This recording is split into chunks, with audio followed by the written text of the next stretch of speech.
Oh no, Yeah, she's like she's Candace back. in that pic. She looks like Candace. Yeah, a I little think it's in bit. the mouth. I think it's the mouth. The way she did her mouth. Very Candace-y. Maybe it's the hair. She's been absent for 3 weeks on the thumbnail, Yeah. and I feel like our numbers have shown. Alexa, our almighty power of Alexa, please double our viewership. We cannot do these low numbers anymore. Honestly, we should just title the show the formerly known as the Untitled Manny and Marcus Show to the Alexa Bliss Show. The Alexa Bliss fan cast. Yes, starring Manny and Marcus. So, if I was to show you this image, does this look like a man that's just lost his job?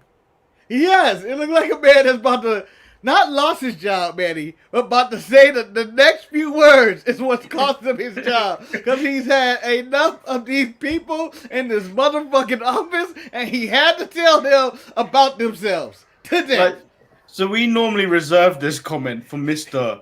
Keith Levert, aka Keith Lee, aka Yes. the killer. Y'all need to stop fucking with me. That's what it looks like. He really looks like he's had the worst day of his life. So y'all just gonna fire me because I'm black, huh? That's what it looks like his next words are gonna be. No, look, you could tell how angry he is. You could look at the vein in his side of his head. Yes. It's about to explode. He looks like a bouncer about to quit at a strip club. The lights and stuff. I'm sick of this shit. I keep getting beaten up. What kind of bodyguard are you? Yeah. I gotta keep fucking throwing people out all night. Who keeps coming in? Who keeps letting them in? Okay? Mystical walked into the club with his dick in his hand. Who allowed that? Who allowed that? And then, Yep, there it is. That looks like the happiest day of her life or something. I don't know what it is, or she's reminiscing of some good old days. Being pushed by her mom. why has she got a dog collar on? I don't know. I don't understand her entire outfit, but it is as casual as it can be. Like, she was the most casual person I've seen on Monday Night Raw. I'm Shotzi Blackheart, the ballsy badass, and you are watching the Untitled Manny and Marcus Show. Remember to like the video and subscribe. Ow, ow, ow!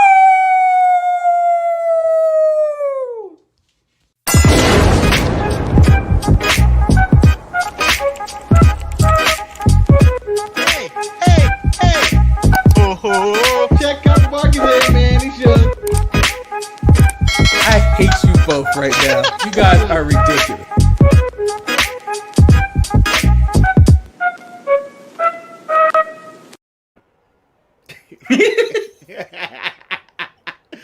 Like Stanley walks into the office, but it's Earth 2 Stanley where he's just yoked out of his mind.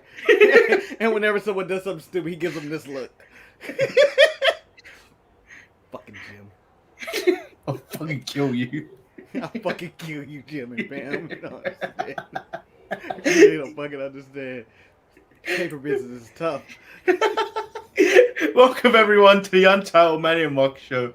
I'm of course a sad Lord Manny Hayes. I'm joined by A totally rejuvenated Marcus the grand finale as misery has combined to bring my life into balance. Manny, I am sorry for your loss and your disappointing efforts of England all the way to the end. It was a good fight, you know? It was a good fight all the way to the end. But, you know, it just fell apart. I said I've grown from this loss, but today I've decided I'm boycotting every Italian product ever. You'll never see me. Italian sausage. Even tagliatelle. Even pasta penne. They can all go up your ass. I'm not even watching The Sopranos anymore because of this.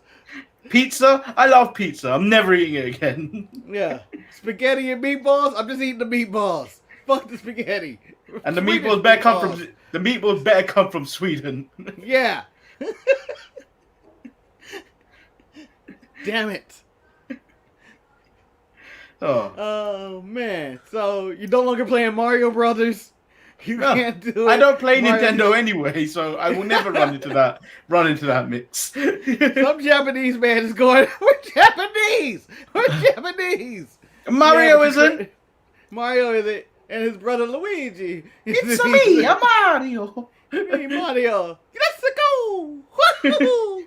But, also, in the intro, Manny, you know how we start off and it's normally our girl Shotzi Blackheart, introducing herself as the ballsy badass. That's all fine and everything, but I think we need to change it up a little bit by going, I'm Shotzi Blackheart. Beep! Oh, I'm Shotzi. Beep! No, because she can no longer have that Blackheart in her name. It is gone. She is just Shotzi. Oh, they have fully made the name change. I think so. I think it's official. I haven't looked anywhere, but I believe you're never gonna hear the Blackheart again. The only Blackheart in the company is Choppa. We can't have Tegan Knox. Just Knox. She sounds like. Who do I think of when I hear Tegan Knox? If I hear her just Knox, Mike Knox. You're gonna think Mike Knox, and then it's gonna get me thinking about Val Venus asking Melina, "How does Mike Knox taste?" And that's just a horrible story. Just a horrible story and an image and a taste. I can't get out of my mouth, even though I have nothing to do with it. Right, we ready to get into the show? Yeah, let's run right into it. Welcome to Monday Night Raw. It actually started with Xavier Woods versus Bobby Lashley. And I made this. Bobby wrestles, and I think I've just got accustomed to Roman, but Bobby wrestles far too much on Raw. Well, Roman wrestles far too little. 90% of Roman's whole gimmick is I'm sitting in a chair. Make a facial expression. That's his big move. You talk about Cena's 5 moves of doom. It's Roman's 5 faces of disappointment. Do you think they've taped? Do you think they've taped all of those like prior? So he doesn't. So he just is rarely ever at SmackDown. Yeah, we can't really change this Jimmy Uso story. Why? Roman's already had his segments. We filmed them. Roman's in the can. Roman's done. What did he do? And even though I love everything about Roman, but it's true. Lashley gives you different facial expressions and everything, but he does wrestle too much. And he took the loss here to your boy Xavier Woods, who might be on a winning streak of some kind. He lost to the devastating roll-up. Yes. Devastating. The most dominant move in wrestling that made a comeback. At one point, it was the body slam. But the roll-up has made the comeback of winning matches more than anything, I think, in WWE. But I was okay with it. I was shocked, and I was okay with it. Yeah, I thought it was pushing the character in the right way. Are we going to put all Lashley segments into one since he goes home in the middle of this show? No, because I don't want to end on Natty Rhea. Natty Rhea sounds like a bad case of the worst case of diarrhea. Yeah. Like, oh man, you got diarrhea? Yeah. No, man. No. The Natty Rhea. I got Natty Rhea. Oh. You should God see a damn. doctor. God I got damn. an appointment Tuesday. Yeah, I got an appointment Tuesday. Get a colonoscopy. So Kofi later in the evening states that he should thank MVP for distracting Bobby from his A game, which we will get on later in the VIP lounge, but very true. Very true. Too many hoes. He's worried. He doesn't have the leg. I learned this from boxing. You can't have sex before a big fight because you lose your legs. And Lashley has seemed like he's been having orgies with MVP for the past 10 weeks. Of course he's going soft. Oh, MVP. He's not a young man anymore. He's not a young man anymore. He can't keep using those gas station pills and expecting to be on his top of his game in the ring. Okay? Just say, Bob. Okay, Bob. So, but he went home. He took his business home. So we get the Alexa's Playground. Alexa asks Doudrop to wrap up her time on Raw into one word, which she is interrupted by Eva Marie, who says, "Evolutionary." Great heel work. Great heel work. And she states she'll never enter the playground again. Yeah, it's dingy, and she doesn't have to see any of this anymore. So let's fast forward a bit. We get the fatal 4-way: Naomi versus Asuka versus Alexa Bliss versus. I'm assuming she's just going by Nikki Ash now, not Nikki Cross. Yeah, the cross is gone. So Alexa is interrupted by Eva Marie and Doudrop. Alexa goes after Eva Marie, but is taken care of by Doudrop, who tosses her over the barricade, whilst Eva Marie tries to defend herself with a shoe. Manny, I want to also send, as this being the last Thunderdome show, I want to put up the doo-doo-doo. That was the last throwing over the barricade. We don't see where they landed or how they survived it. Drop, bump of all time. That was it. That was the end of it. It started a long time ago at the beginning of the pandemic. This was the last time we'll probably see that for a while. What happened to him? No more Dominic falling into the abyss. Matt Riddle, I think, died a few times going there. Rey Mysterio, I think, got the worst of it all the time. So this was the last one, and you know what? It was justified. Really justified. And then Alexa Bliss disappears. Yes. Which a match was going on during all of this. It wasn't going really well, to say the least, in the lead up to this. But then it picked up. As soon as Alexa Bliss fell out of it, this match became really competitive. Yeah, they were trying to win. All three ladies were trying to win. And shockingly enough, Asuka takes the pin. Asuka don't take many pins, but she took this one to Miss Ash here. And you know what? It was a good match. I'm shocked no Naomi deserved better. Chance came over, or Asuka deserves better, or what the fuck is this, or anything happened. No controversy with this one. Nikki Ash. Well, there is already controversy, but because this was taped, I don't think this really affected the outcome of the match. But obviously, Naomi's deleted her Twitter after getting numerous abuse from idiot fans about the Jimmy Uso situation. That's the stupidest thing I ever heard anybody say. Just stupid. Not removing himself or anything you said. I'm just saying that harassing her about it's your fault or all that about what's going on with Jimmy. Fuck that person. That's all I gotta say about that. Just to keep it simple. What's it to them anyway? Fuck them and fuck everybody that's attacking the Marcus Rashford and the rest of the England soccer and their racism. Fuck all you people. Well, I think the England captain said it best. The people that are racially abusing them, they're not England fans, and we don't want you. So all of you can fuck off. And to be honest, if you're racially abusing people online anyway, I hope all the bad things happen to you and your family and your kids. Fuck. Yeah, I hope your little dick streak. I hope your dick never works again. And if you're a woman and you're a racist, I hope you grow a dick too big. Like, oh no, what happened? I know we're joking about it. I grew a big black dick. I didn't expect that. No. I know we're joking about it, but the sentiment is fuck those people. Yeah, fuck them. Because we shouldn't have to live in a world like that.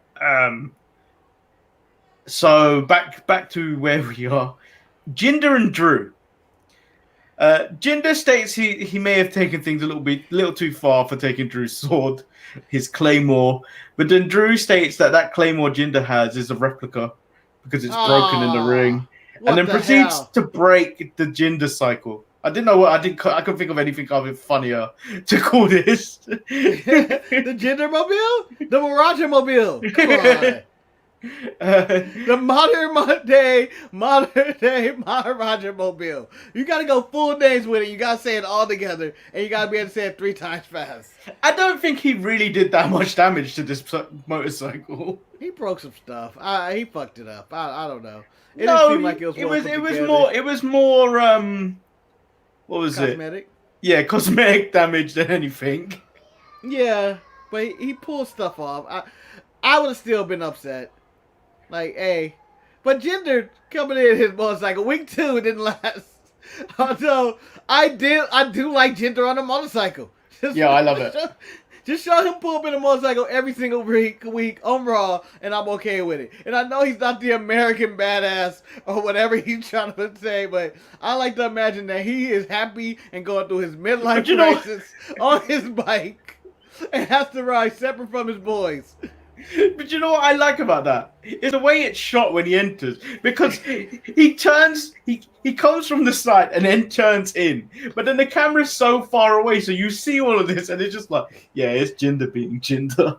Yeah. Like, we didn't know you were showing up. We just set up a camera here. Yeah. But to me, I love Bike Jinder. Midlife crisis model right there, Raja, whatever you want to call him. But you know what? I hate that's gonna be gone now.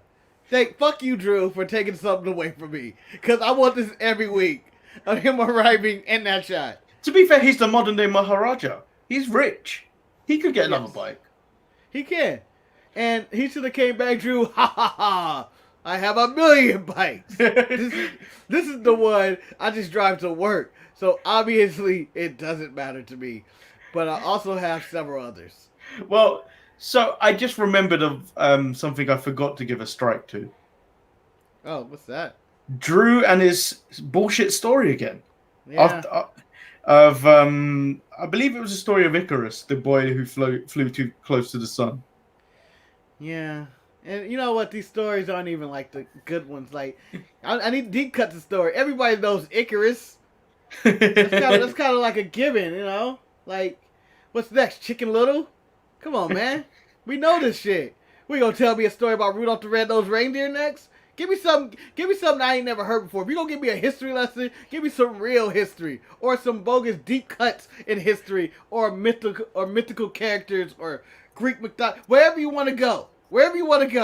Give me the deep cuts. Don't give me shit that you read in the 3rd grade, alright? And that you probably didn't do a book report on. You probably didn't even do it. You didn't even have to. You were too young to do book reports.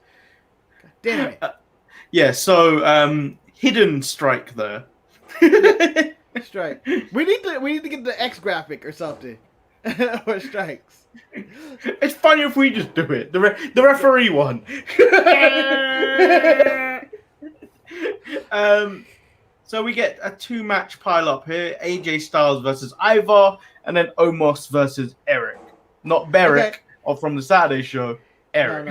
No, not Beric. Who goes on every Saturday night and assless chaps in a gold chain. Yeah. That's even worse. That's even worse. Why have we put gold chain on him? You trying to tell me Beric wouldn't have a gold chain going out on Saturday night, walking like this? I want to. He's got a leather waistcoat on as well. No shirt. He has that Cisco song, not Cisco, CeeLo song. It's called Saturday Night, and he's just walking, like, it's just an amazing experience. Just an amazing experience. Having a great time. Shout out to Beric and his amazing adventures. I don't know if you know the Bernstein Bears. We should do a children's book called The Adventures of Beric. In that drawing, you find just have Eric walking down the street. Yeah, we'll definitely get cancelled if we do that. Yeah. It's not homophobic. It's just, Beric. Living his life. Living my best life. Oh. What were we even talking about? Okay, let's get back to it. What led us to Beric? Eric. No, before Almost versus Eric. It wasn't even that difficult. Ivar. It wasn't even that bad, that difficult of a setup. That was quickly gonna go to Beric. Yes. Manny, number one question. Which one to you had the better match? Omos and Eric, or Ivar and Styles? To be fair, AJ and Ivar had the better match. Yeah. With Ivar picking up the upset win. Yep. Which I liked. But Omos, come on. Come on. Come on, I agree. I echo your sentiments. I was so enthralled by all of Omos. It's the way. Do you know the way he lifted Eric and just slammed him to the ground for the finish? Yeah. What was it? A two-handed It was like the choke lowdown, slam. right? It's the No. Because the low down, he goes down with you. you go down with it, but it's not. It's a double-handed choke slam, I guess is what it's called, basically. Okay. Eric probably jumped, but he got some major air. Yes. It was nice. It was nice. And I thought when he threw his clotheslines or whatever, it had some malice into it when he would miss and stuff. And I was enthralled about, like, you know what? I joke about how quick and how agile he is. He's faster. actually pretty quick and agile. For a big guy, he is pretty quick. Like, I was expecting Kali, and I got kind of someone that's like the next level athletic. I do need to ask you a question about Omos, though. Yes. Has he always had his hands taped up like that? Yes. He I believe has. so. Yeah. It's the first time I've noticed it, and then I felt like he's paired with the wrong person. Oh, who would you pair him with then? Big Shamo, bro. As we come to the end of this pandemic era, we can talk about Big Shamo, and I believe him and Matt Riddle probably are the two most consistent guys in this pandemic era, who you could probably expect. They're doing great stuff. It's just like kind of very under the radar, like. But of all the people, you may have your Omegas and Bucks, and you may have whatever Roman's doing, and promoting all these other guys, but Sheamus and Matt Riddle never lets me down in any segment. And old Shamo came back with his face mask, jumped Humberto Carrillo in the back, and then proceeded to kick his ass in the ring in like 2 seconds. With the, Do you know what was interesting about that jumping? Do you know how he made his entrance and they cut back to him obviously calling him a bitch in Spanish? But Mansoor and Mustafa Ali were standing there before they quickly walked off. And I was like, what's going on here? Well, I don't even think we covered that they had a match last week. We didn't even cover their match, which was a solid match, you know. Mansoor continued to rise. Although we did cover it last week. Did we cover it? I don't know if we covered it. I think we glossed over it. We glossed over it because it was Mansoor lets his guard down and then loses his match. Yeah, you know, Mansoor also was also his undefeated streak. He was really on the roll until last week. But what do you think of Priest and Sheamus is in the next feud for Sheamus? Thing is, though, Sheamus doesn't need to be up because he's already established. This could really take. Uh-oh. I just got a phone call. Uh-oh. What's happening to the show? Can you still hear me? Yeah. Okay, I got a random phone call that blocked your audio and I missed everything you said right there. And I was like, what? And I had to hit stop. Okay, so Sheamus doesn't really need this feud, but the person that's going to benefit the most out of it will be Priest. So, Yeah. and I feel like he's kind of had a stinker with the Miz and Morrison. Yeah. I feel like Bad Bunny came out this only one that looked good in that feud. Yeah, Bad Bunny kind of stole the thunder of that, and then I think that whole zombie thing kind of derailed him, and obviously he had to take time off for his back, which has derailed his push. This, if it's a massive program between Sheamus and Priest, this could be something big for his career to elevate him, especially with the crowds coming back, which is what he would probably need. Yeah, and I thought he looked. It was almost like a re-debut when he ran out and made the save from Humberto. And I was like, yeah, it seemed like, oh, he's coming out, and you got to see him in a different light. He seemed tougher, and it's like, oh, we're going to a serious program. This isn't just ad space. He needs to lose the purple tights, though. He doesn't look menacing in purple tights. The problem is he has to fight with Rhea Ripley, whatever Rhea Ripley's gonna wear that night, because they have the exact same outfit, and he always goes, "What the color you wear? Fuck, I gotta go purple. You going black? I want to go black, but you going black. I can't have people think we're a tag team. We're going for the tag team titles, all right, Rhea? So, although they would be if they did have like a metal stable of tag teams, him and Rhea Ripley would be a pretty good stable. Yeah. I don't know who the other metal. Maybe Shotzi. She's more punk rock than metal, but I'll throw that mix in somewhere in there. I don't know what I would do. There has to be another guy there probably. I don't think we have another punk rock guy. I think it was Aleister Black. But he decided to be Malachi. I want to say Dexter Lumis, but I honestly think he listens to Backstreet Boys. Yeah, he's a serial killer. I got 80 ballads, and it's very serial killer music. What's the song from what's that damn movie with the lambs? Size of the Lambs. What's the movie with the lambs? The damn movie with the lambs. Fucking goddamn sheep. Hello, Clarice. Hello, Clarice. Can you imagine him as a sheep and a lamb? That'd be amazing. Someone do that. Just do it. Make a reason for it because Size of the Lamb. There's some story about I still hit the lambs. No, I want a 3D animation of Size of the Lambs, and they're all sheep and lambs and wolves. But anyway, why do you need that? Don't question my sanity, all right? I don't know. I don't know why I need it. I just know I need it.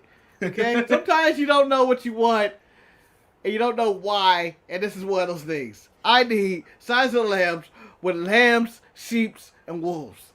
Just say. Could you imagine a wolf behind the glass, and she's going over there, and he's like, "Hello, Clarice," and it'd just be funny. I don't know. I feel like it'd be great, very dramatic. Let him be a sheep. Let him be a wolf. How did we even get here? I have no idea. But hello, Clarice. Hello, Clarice. I'll eat you with some fava beans and a nice Chianti. Put the lotion in the basket.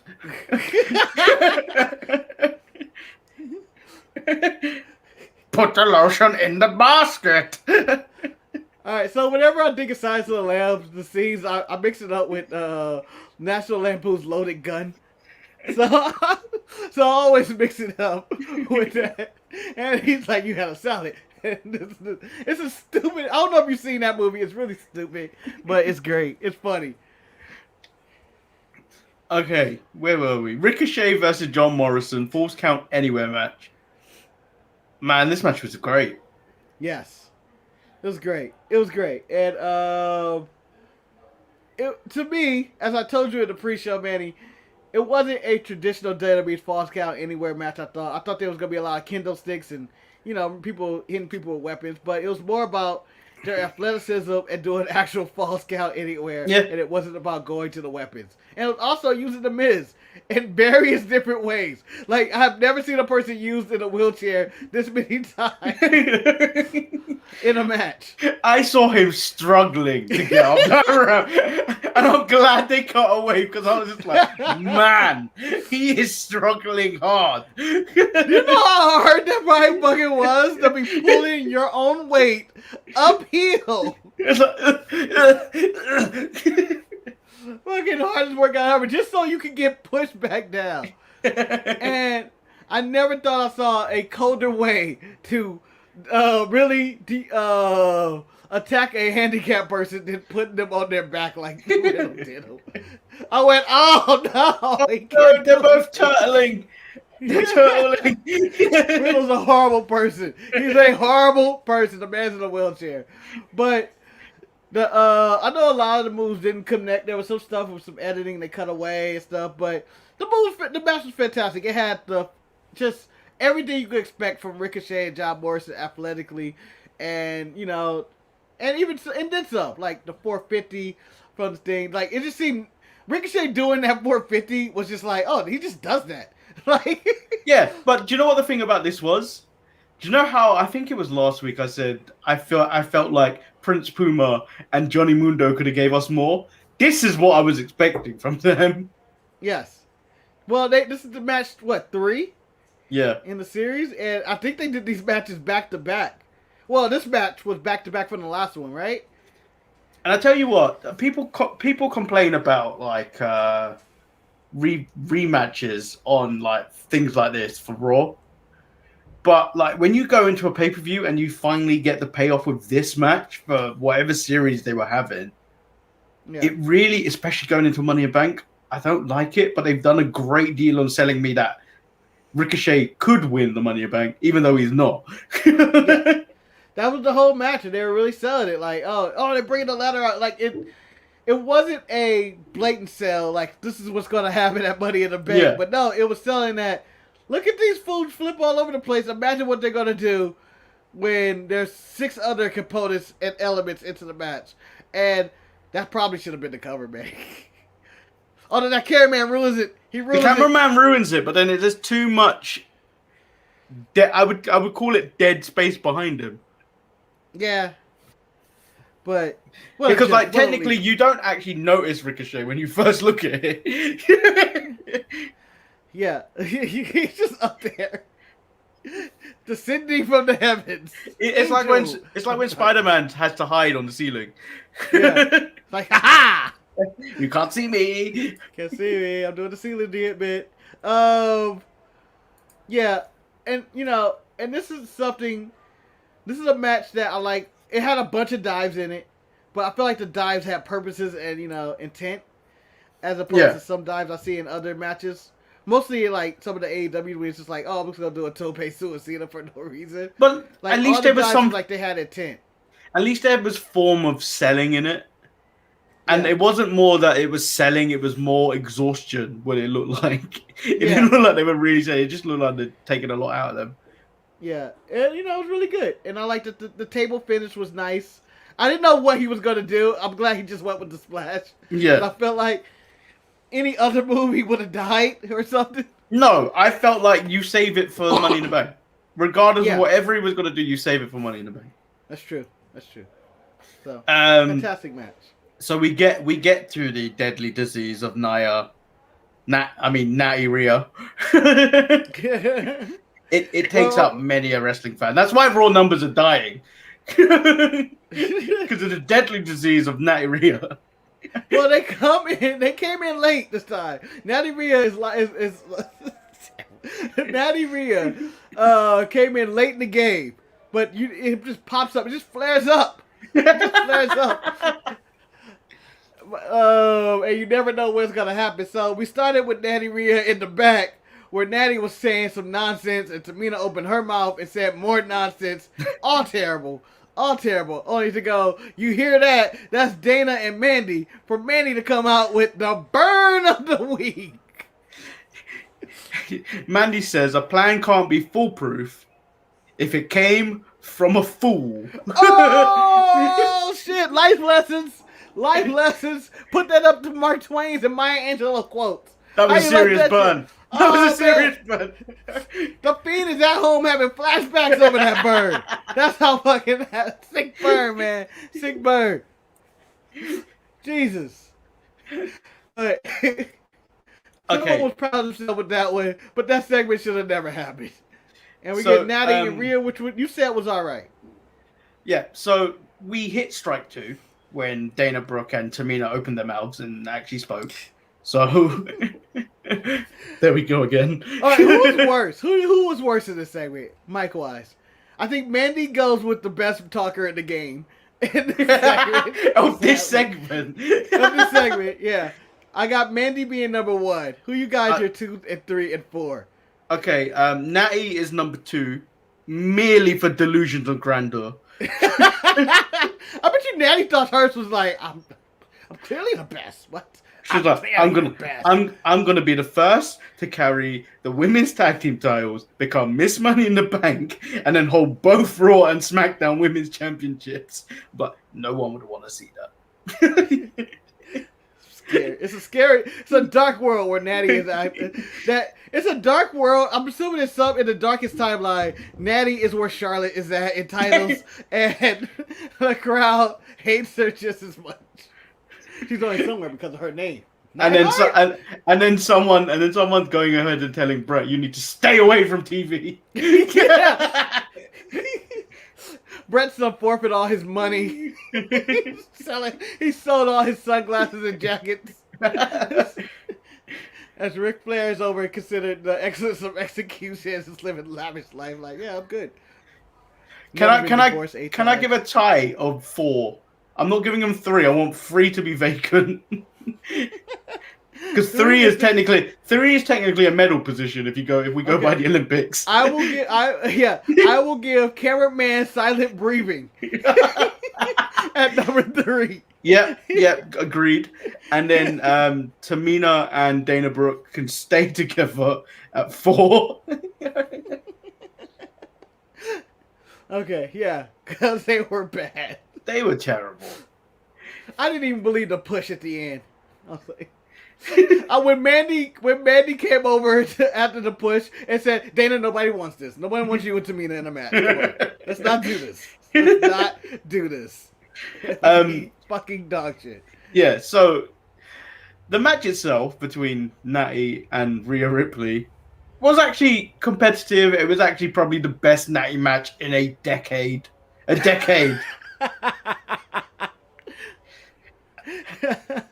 And that's excluding the match he had, I think, with either Charlotte or it's Charlotte or Sasha. It was a Falls Count Anywhere match. I don't know. Natty has she sprinkles in some good matches here and there. Yeah, whether it's against one of the 4 horsewomen, Bayley, Sasha, Charlotte, maybe even a Becky's in there at some point. Best Natty match of the decade. What? Can we put that in a review? The quotations? Natty has never been better. Best Natty match of the decade. What do you make of the Riptide now? The finisher move? Yeah. It's trash. I hated it from the board. It needs to stop, right? The Road Dogg does it better. Yeah.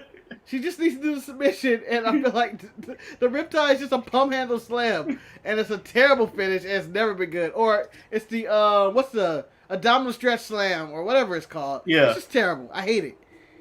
Yeah, and then Charlotte attacks from behind, and it's fitting that she does the elevated figure 4 from the ring apron.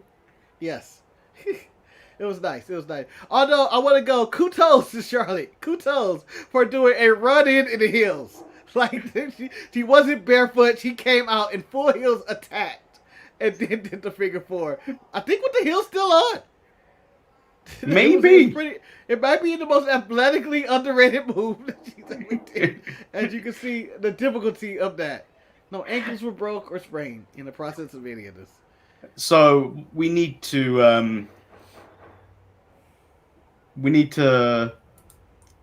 I don't have a bell. We need 10 bells.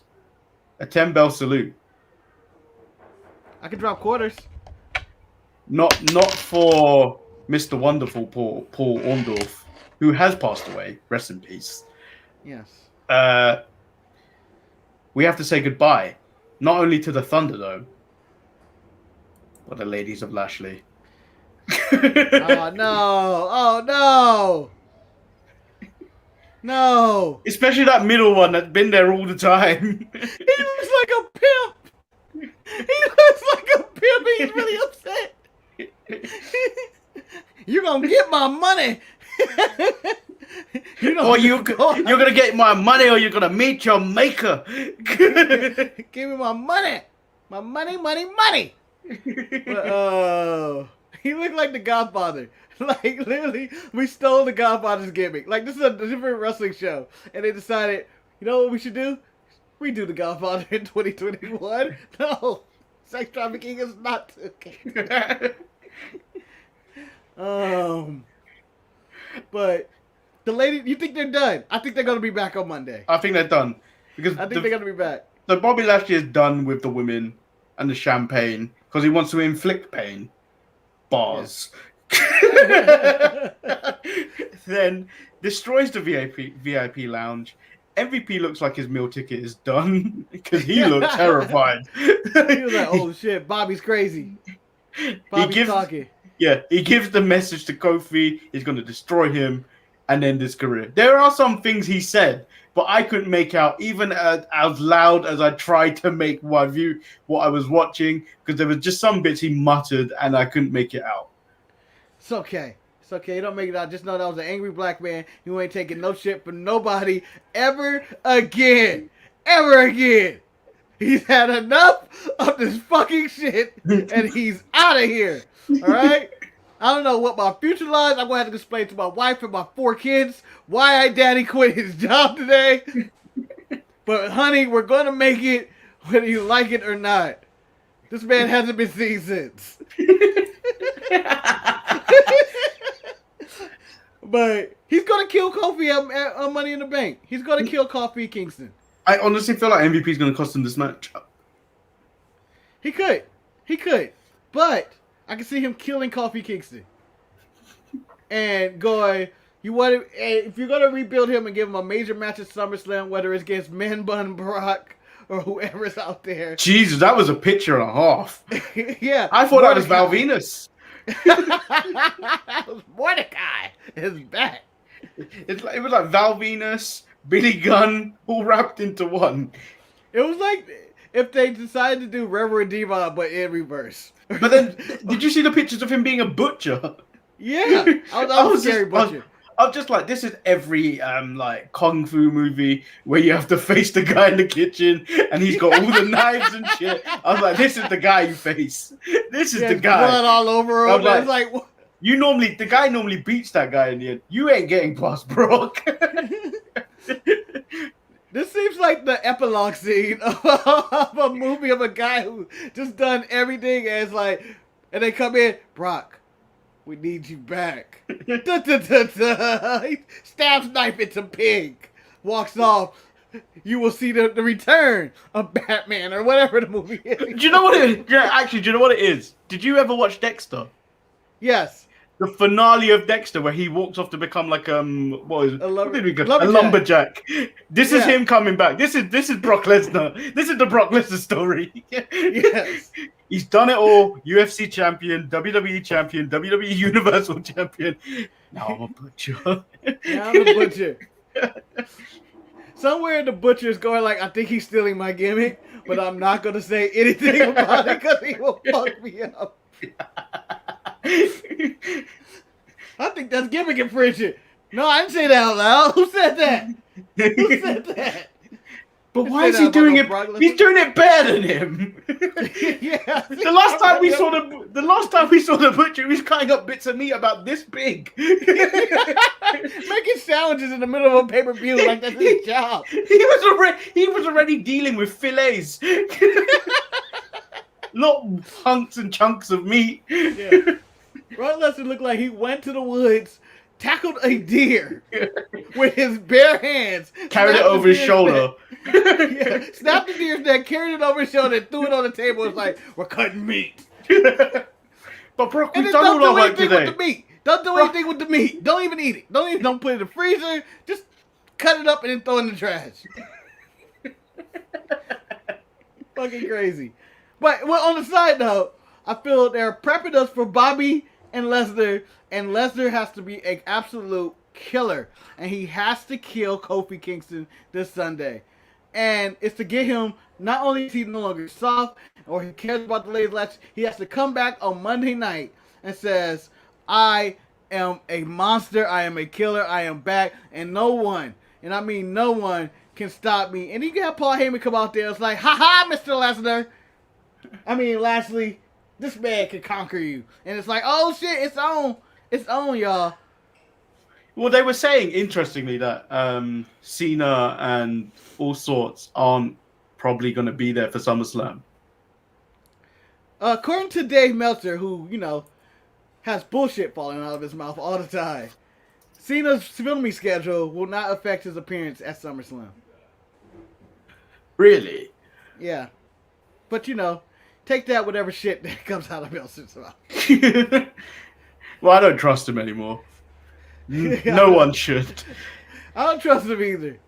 Dave Meltzer seems like that guy that dangles candy outside of a van. And he was like, you want to hear some wrestling stories? Okay, Mr. Meltzer. So, have you seen this guy?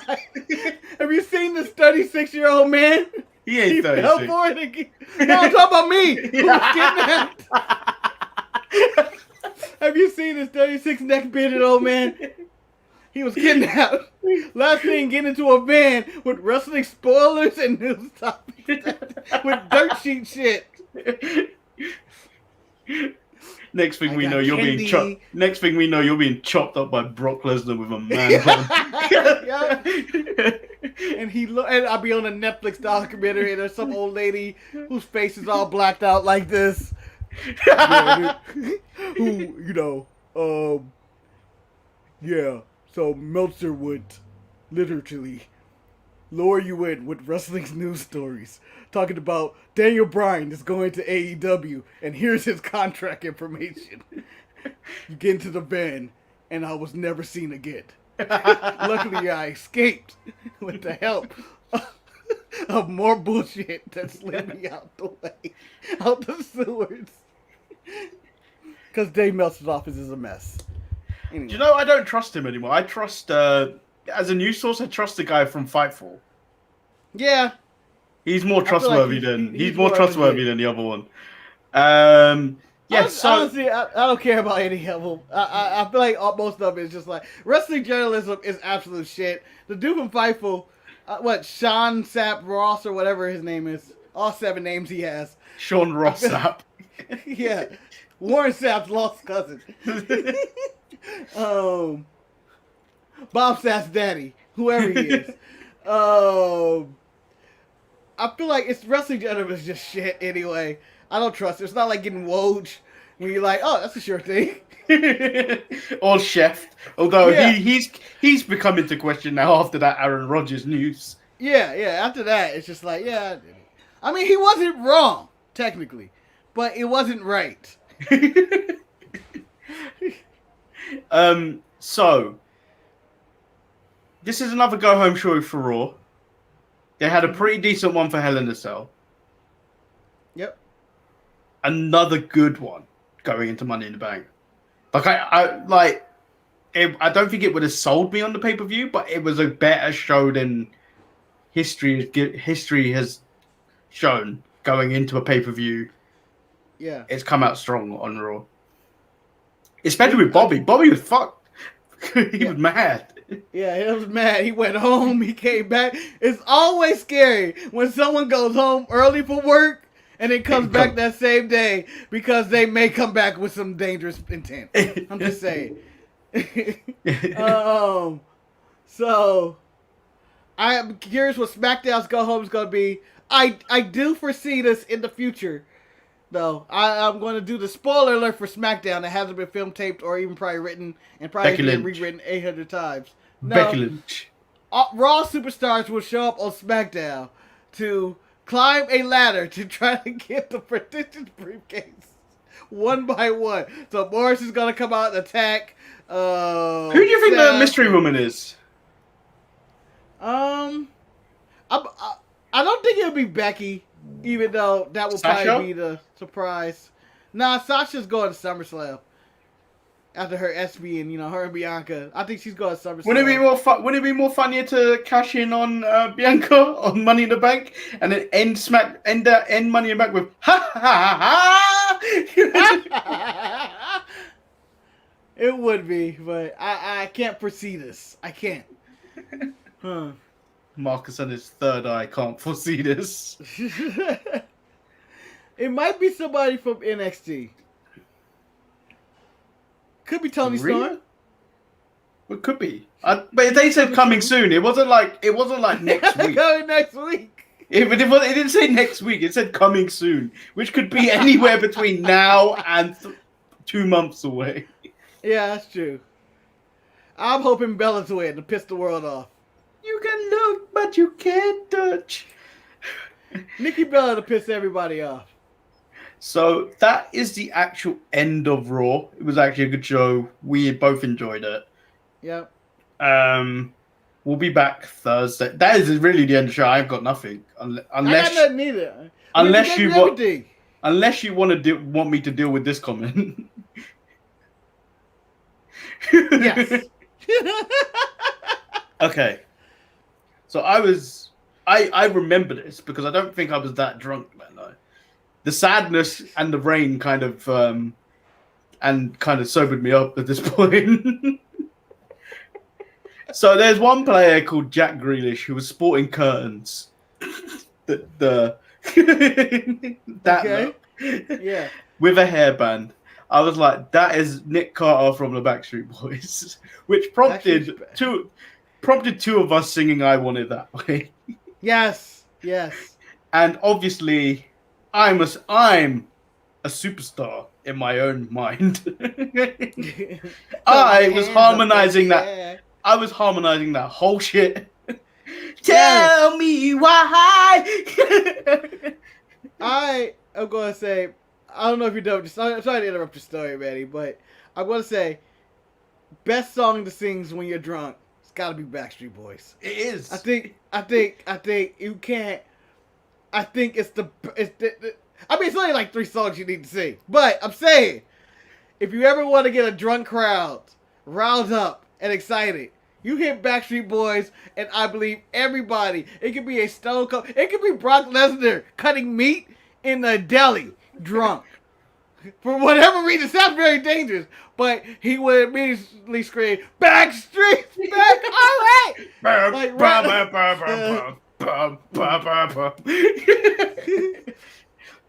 Like he would just go crazy. Yeah. Thing is, 2 of us started it, and then people behind us started joining in.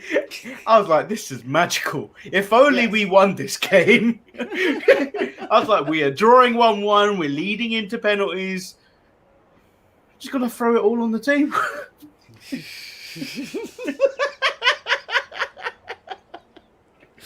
put it out there. Oh man. Yep, that's what happened. So, as Manny gets over his depression, and I get over my depression, I'm never getting my ultimate Silence of the Lamb movie. I don't know why you want that. Don't judge me! Don't judge me! Don't take it away from me, damn it! I think he meant that's what I needed. I'm guessing he thoroughly enjoyed the Backstreet Boys story. Or Montez Red Cup speaks like a caveman. I need it. Or like Yoda, needed that. I did. Do you know what's interesting though?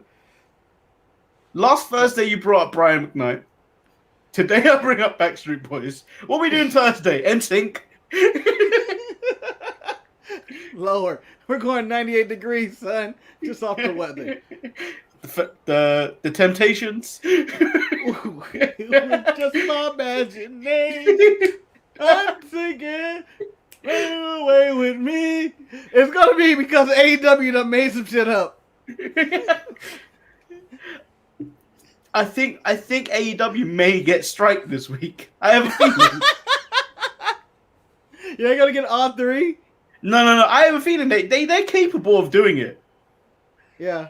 But the thing is, I think with this thing, I know we're gonna close the show in a minute.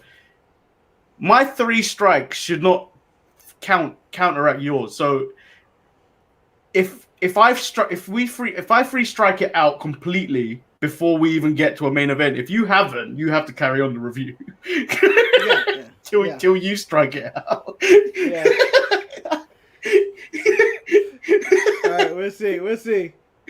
I don't even know what's on the AEW card this week. Normally, I feel like they have it everywhere, and it's some type of Penta versus coffin match. Coffin match, oh, isn't coffin it? match. Yeah. That's the big drawing of the night. Might be good. I don't know if that's night 1 or night 2. I honestly can't remember. I think it's night 1. I've got a lot of emotions going on now because I really don't care about it. AEW is not the first thing I think of at the moment. When I think coffins, only thing I'm thinking about is the choker English team coughing up the game. Sorry. They really did. I knew it was going to happen. I even said it in the pre-show on Saturday. Yep. And then Eric called me what? What did he call me? Pessimistic. He did. But it turns out you were historically accurate. I'm always accurate with these things. You're on the right side of history. I just wanted to believe in something. I knew the outcome. I just wanted to believe that there was an alternate ending to this game. And I nearly got it. That first goal, Marcus, I believe my life peaked. And suddenly, that was the end of my story. Like the narrator reads. And I've never been happier than that moment right there. Like Morgan Freeman's your narrator too. It's like, oh. And at that moment, that was the happiest moment of my life. It was over from then. And then like some piano music starts playing, and then it's just like, oh, Manny goes on Twitter. Text credit. Manny died 2 weeks later. Like what? Never got any of that happening. My favorite text is when it's out of nowhere and they have random shit like, what? How did we get there? But shout out to Eric, who actually texted me numerous times to check if I was alive and okay. Wellness checks. You okay? He didn't ever text me when I was sick that many times. He text you, "You okay, Manny?" Yeah, good. You know. Here's Ryan dying in COVID in the other room. Eric didn't text him once. Manny loses soccer game. 80 texts. It wasn't 80, it was like 2. I know. But he's like, you know, you're okay, man. You know, big ups. Sometimes life gives you limits, but you gotta make lemonades and give me inspirational speeches in the middle of it. He responded to one of the posts I put on my story about the racism of the game and how we should be bigger than that. And then he replied, I was like, I'm surprised you're all right and alive and standing. And then he texts, the group text is like, are you okay?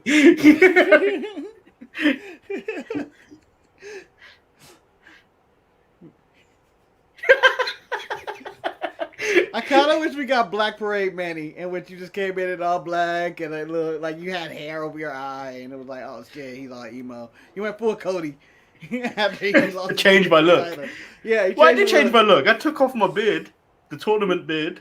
Oh yeah, it's trimmed up. Yep, it's true. So yeah, this is it. I look a little bit younger again, and not like a hobo again. Yeah. Oh, it was growing in like all the hair was like in some form of different lengths of each other. I was like, how did this happen? Why you gotta be the weirdo hair? Why can't you just be normal hair? This hair is normal. Why do you have to decide I'm gonna do a curl? yeah, and then like here it was like really curly, and like I started pulling it. I was like, oh, this needs to go. I was like, I know for sure this is going on Monday morning. I was like, I can feel my face again. All right. I think it's time to blow us up. Peace.